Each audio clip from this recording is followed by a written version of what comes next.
आसतकाली महाप्रभुଙ୍କ स्नान यात्रा आज सकाळे महाप्रभुଙ୍କ श्रीअंग सुरक्षा दैतापति माने सेनापटा लागि करिवे। आज अंतर्जातीय योग दिवस प्रतिवर्ष जून 21 रे पालन करा जाय। अंतर्जातीय योग दिवस योग शब्दर आक्षरिक अर्थ हेउछि जोड़िबा किंबा मिलन, जहाँ संस्कृत शब्द युगेरु उत्पन्न। योग करिबा स्वास्थ्य पई अत्यंत लाभदायक अटे। ओडिशा विधानसभा देखिला द्वितीय महिला बाचस्पति सुरमा पाढ़ी हेले विधानसभार नुआ बाचस्पति। सबु दलर समर्थन में बसिले बाचस्पति आसन में।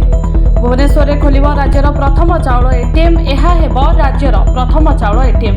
राशन कार्ड हिताधिकारी चाउल एटीएम कार्ड दिज्व।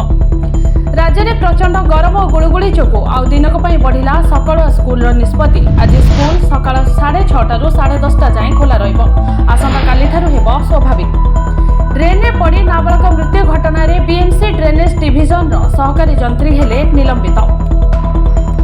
आसाम रे भयंकर बन्या स्थिति। लगान वर्षा जोगु अणायत होइछि परिस्थिति। 14टी जिला बेसी प्रभावित होइछि। हज यात्रा रे दाऊ साधिला खरा। गरम जोगु 1000 रु अधिक तीर्थयात्री हेलानी मृत्यु। मृतकों मध्य रहिछन्ति 70 भारतीय। पुणी चमकिब बारवाटी स्टाडियम। दीर्घ 5 वर्षर व्यवधान पर कटकर बारवाटी स्टाडियम रे दिनिकिया मैच हेब आयोजन। 2025 फेब्रुआरी 9 तारिख में भारत और इंग्लैंड मुहांमुही हेबे। टीम इंडियार पूर्वतन द्रुत बोलर डेविड को हेला देहांत। अफगानिस्तान विपक्ष मैच रे हाथ में कला पट्टी बांधी श्रद्धांजलि अर्पण करिले खेलाड़ी। ब्यूरो रिपोर्ट आम गाँ खबर लाइव।